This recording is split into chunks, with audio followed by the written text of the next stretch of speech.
готов да споря дали това е най-важно на света. Живея на последния етаж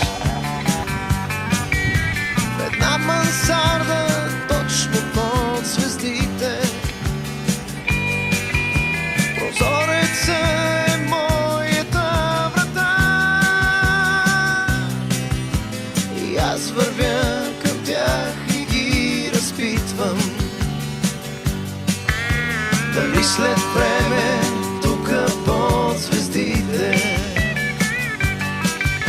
прозореца ще има светлина. Дали тогава пак ще слушат Beatles и днешните поети ще четат